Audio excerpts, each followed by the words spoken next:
Good morning everyone. Am I audible now? Okay. So, I am going to speak about approximate unitary a to the 2/3 designs. They give rise to quantum channels with super additive classical Holevo capacity. So, this work is on the archive now, and this is joint work with my advisor Pranab Singh, and I would like to thank the TQC for giving me the opportunity to speak. Okay. So, we will start with introduction and background to the problem. So, this is the problem. So, we want to transmit classical messages through a quantum channel. So, the message that I want to transmit is little m, which generally is taken uniformly at random from the set 1 through script m. It will be encoded into a quantum state, which is an m dimensional quantum state. Then it will go through a quantum channel, which is nothing but a completely positive and trace preserving map, meaning that it will map an input density matrix of dimension m to an output density matrix, possibly of different dimension. In this case, it is a k dimensional quantum state. Then there will be a decoder that will compose of a processing step along with the measurement that will give me a guess of the message m hat. So, the capacity notion that we will use is consistent with the information theoretic capacity or the Shannon capacity, which I will define as. So, it is the maximum of the number of messages that I want to transmit through the channel, such that the guess m hat that I get is equal to the actual message transmitted, or in other words, I want the probability of error to be less than epsilon. So, this is the problem. Okay. Now, why do we worry about the additivity conjecture? So, first of all, we will see what the conjecture is. So, if I have a tensor product channel equivalently called as parallel channels, so the Holevo capacity, which is denoted as chi of phi tensor psi, is additive. Okay. So, this was the additivity conjecture given by Holevo in 2000. Now, classically if I see this conjecture, it is true. So, classically tensor product channel means that the two channels are acting in parallel. So, if I have two channels with input as x1 x2, outputs as y1 y2, the joint distribution of the entire channel is the product distribution of the individual channels, which is denoted as p y1 y2 given x1 x2 is equal to p of y1 given x1 times p of y2 given x2. So, classically the conjecture is true. Why do we worry about this additivity conjecture? Because it helps us in characterizing the capacity of a particular channel. So, classically the conjecture being true implies that we have a single letter characterization of the asymptotic capacity of a discrete memoryless channel, which is equal to the well known mutual information between the input of the channel x and the output of the channel denoted as phi of x for an input distribution on x that maximizes the mutual information. Quantumly the conjecture is false. And in a major breakthrough in 2008, Hastings gave the first counterexample to this additivity conjecture. Okay. So, the entire community believed that the conjecture was true, but he gave this counterexample, and this implies that the classical capacity of the tensor product channel is super additive. Okay. So, before going to the counterexample, we will first see a related conjecture, which is the additivity conjecture for minimum output von Neumann entropy. So, the conjecture says that the minimum output von Neumann entropy of the channel phi tensor psi is same as the sum of the minimum output von Neumann entropy of the channel phi and psi. Now, minimum output von Neumann entropy is defined by the one which is in the left, that the minimum output von Neumann entropy of a channel phi is minimum over all the input states rho, the von Neumann entropy of the output of the channel phi, and von Neumann entropy is nothing but this quantity minus trace of rho log rho, or it is just the Shannon entropy of the input distribution corresponding to rho, or the eigenvalues of rho. Okay. Now, the inequality that this quantity is less than equal to the one on the RHS, it holds trivially. That can be proven using very basic convexity arguments. So, the conjecture asked is greater than equal to also true or not. Okay. Now, it turns out that this is not true. So, Peter showed in 2003, he gave the existence of channels phi prime and psi prime. They are related to channel phi and psi in such a way that subadditivity of minimum output von Neumann entropy of the channels phi prime tensor psi prime implies superadditivity of the classical capacity of the channel phi tensor psi. And it is more feasible to find the counter example to subadditivity of minimum output von Neumann entropy. This is because of the following reason. The von Neumann entropy has the following geometric form. So, if I have a channel which maps an m dimensional space to a k dimensional space, then the minimum output von Neumann entropy of the channel phi is lower bounded by log of k remember is the output dimension of the channel, minus k times maximum over all the input states rho 2 norm square of phi rho minus I by k. Now, this 2 norm that we will be using is the Shatton 2 norm, which is defined as, so for a matrix X, the Shatton 2 norm is defined as square root of trace of X dagger X, or in other words, I can stretch this matrix X into a vector and take the L2 norm of the vector corresponding to X.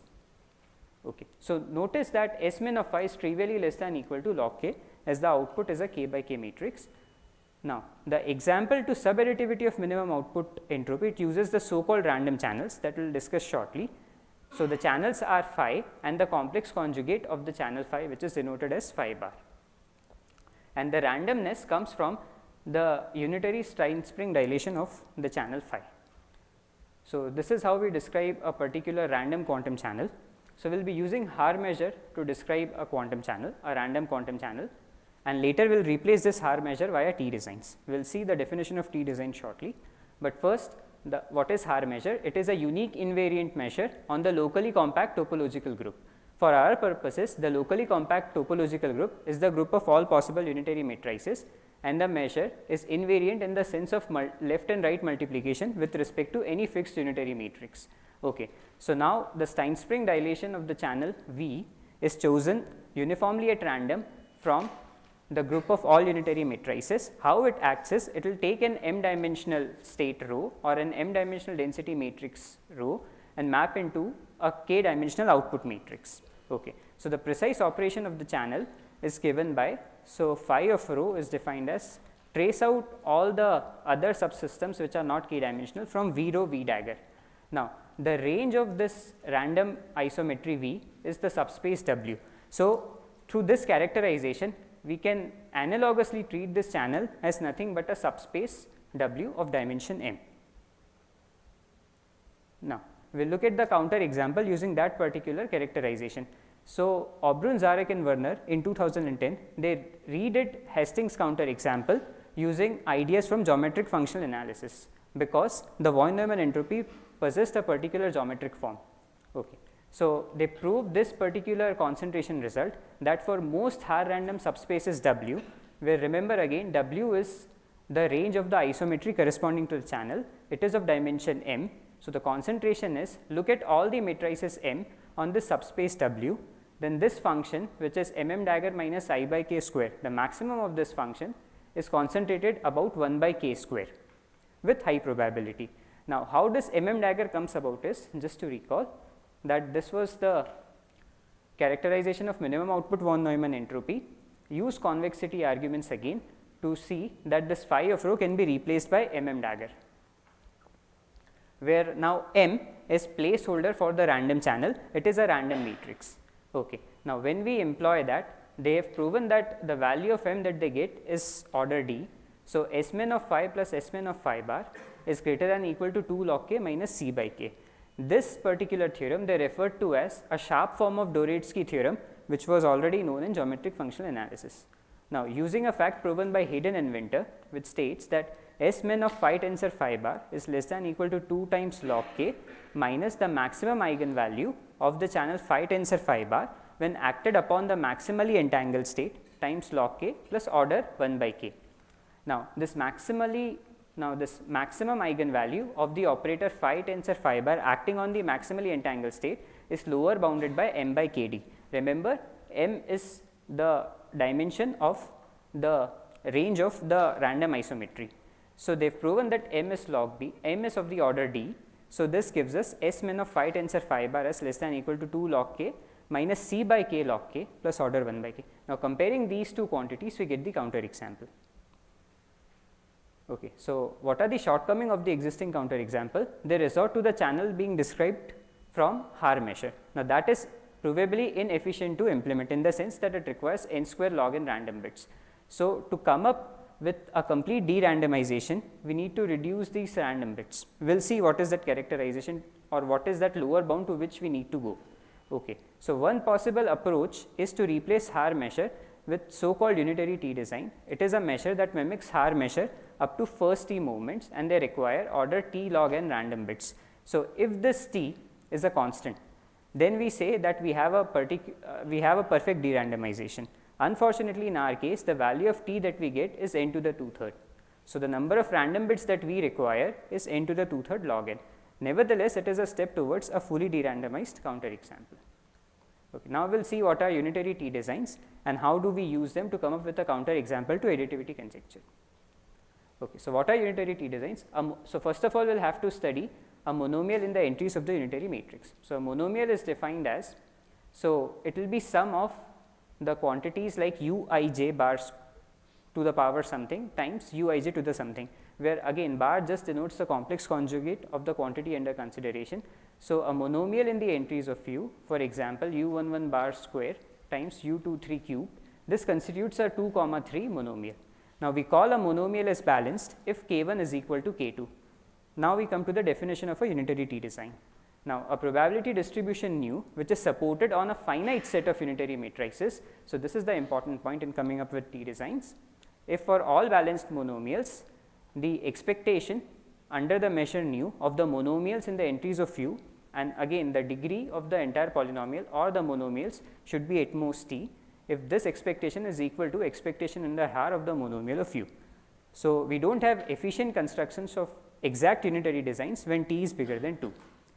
So, we look at the approximate unitary T-designs. So, being consistent with the notation in the previous slide, if the expectation under nu and expectation in the R of the monomials in entries of u, if this is epsilon by d to the t, if this difference, then I say that this measure nu defined on a finite set of unitaries is an epsilon approximate unitary T-design. Now, efficient constructions of epsilon approximate unitary T-designs are known when t is of the order polylog n. So, this was proven by Brandau et al. In 2012 and by Sen recently in 2018. So, this is proved using so called generalized zigzag products of quantum tensor product expanders. Okay. Now, we come back to the counter example. So, we work this with this function similar to Aubrin, Zarek and Werner, which is 2 norm square of dagger minus I by k. So, notice it is a degree 2, 2 balanced polynomial which can just be seen by expanding this. Now, the next thing is how do we get a R random m or how do we get a random m. So, to getting this matrix M, we choose M uniformly at random from the k cube dimensional sphere including the origin. Okay. So, how do we construct this M? We take a fixed vector x naught which is of unit length and in k cube dimensional Hilbert space. Then we apply a k cube by k cube R random unitary to this vector. So, the resulting vector u x naught is a k cube by 1 random vector. Then we rearrange the entries of this into a k by k square matrix M. So, this is how we get our M. Now, notice that this f is a Lipschitz function with global Lipschitz constant A. So, a Lipschitz function is nothing but the difference of f x minus f y is less than equal to L times 2 norm of x minus y. This is the definition of a Lipschitz function. Now, if we have a Lipschitz function, then we have a concentration result which is known as Levy's lemma. It states that the function f is exponentially concentrated about its mean mu, and the terms in the exponent, they just depend on the dimension on which the u is applied. In this case, it is k cube, and the magnitude of the additive error, which is the delta square in this case. Okay. Now, how do we come up with a counter example? So, we study this function. Now, we need to do a stratified analysis of the sphere because we are replacing R measure with a T design and we do not have the symmetric properties of the R measure. Okay. So, first we decompose the sphere into several layers, then we approximate every layer by an epsilon net, we get a subspace from the net. After that, we take a union bound over all the subspaces that we get from all these nets and apply a continuity argument to get the counter example. Okay. Now, after that, we replace R measure via T design using Lowe's method. So, notice that Aubrin also used 2 layers, one near the poles and another for the rest of the sphere. Okay. So, why do we need such a complicated stratified analysis? Okay. So, initially Doritsky theorem just states that the maximum mass of the sphere is concentrated around its equator, but this gives the dimension of the subspace to be k square by log k, which will not suffice to give the counter example. Hence, we need the stratified analysis, which is one of the main technical advances of this work. Okay. So, for our purposes, we decompose the sphere into log k layers. Ith layer is defined like this. So, the important thing is with this characterization, we get the Lipschitz constant to be of the order k to the minus 3 by 2. Then we employ derandomization technique and the stratified analysis to get the concentration of f about 1 by k square with exponential probability. So, Obrun, Zarek, Werner did this probability analysis, we made it rigorous, although they mentioned in the remark that this can be achieved. Okay. So, and we get the subspace W of dimension k square log k over log k. Now, plugging these two things in, we get our counter example. Again, n to the 2/3, for t equal to n to the 2/3, we do not have efficient constructions, but we still have made progress towards de-randomization. Okay. So, in addition to this, we proved the counter example for super-multiplicativity of Schatten p-norms of the operator. So, for this we consider the function g of x as x to the power p when p is between 1 to 1.1. Now, this is not a polynomial anymore. So, we cannot apply Lowe's technique straight away. So, for this we come to the second new idea of this work, which is approximating a monotonic function of moderate degree by a balanced polynomial. Okay. So, our polynomial that we want to get approximation for, or the function that we want to approximate by a polynomial, is x to the p.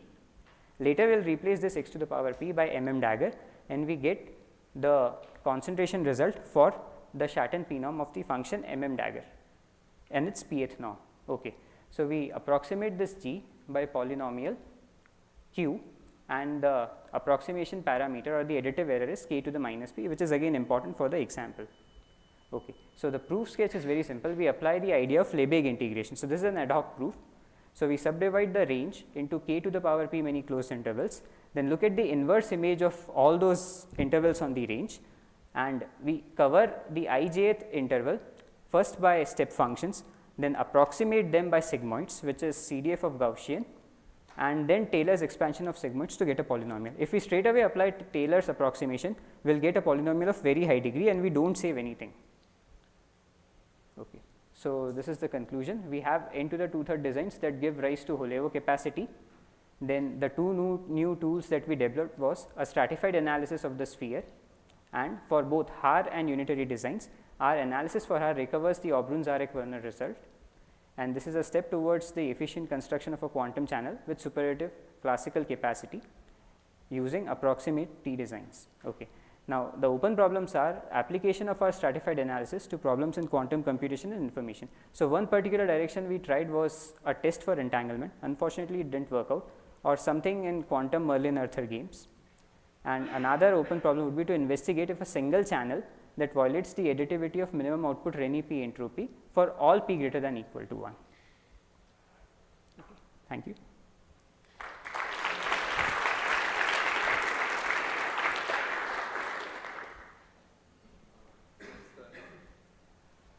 Thanks to the speaker for a nice talk. We have time for 2 questions, I think. Yeah. Hi, thanks. So it's, I think I know the answer to this question, but we'll see. I'm always hopeful whenever I ask about this. So we know that since 2008 that the additivity violation is, we have additivity violation for p greater than or equal to 1. Yes. We also know there's additivity violation for the Renyi entropies for p less than or equal to 0.12, something like that. Yes. And in fact, no one's done it, but I think you can get a violation down to p slightly below 1 by sort of a continuity argument. Is there any hope of, so it's a big open problem still, which no one cares about, for p equals a half, say.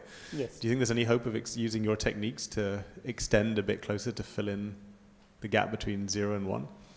Yeah, so using the polynomial approximation method, we expect that we can explore even that domain of p between half and 1, because the counter example for any p would guarantee a counter example for p prime greater than that p. So, if we choose p to be, let us say, between half and 1, then maybe we can further apply some continuity arguments to get the counter example for any p entropy for p between half and 1. That would be very cool if you could do that. Yeah. I've been wanting to see that problem solved for about 10 years. Okay. Yeah, we have not pursued that direction because our main concern was the capacity of the channels. Yeah, but it turned out that doing for any p which is not equal to 1 is much harder, because we need to do an ad hoc polynomial approximation analysis.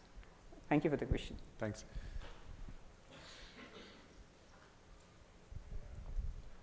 Any other questions?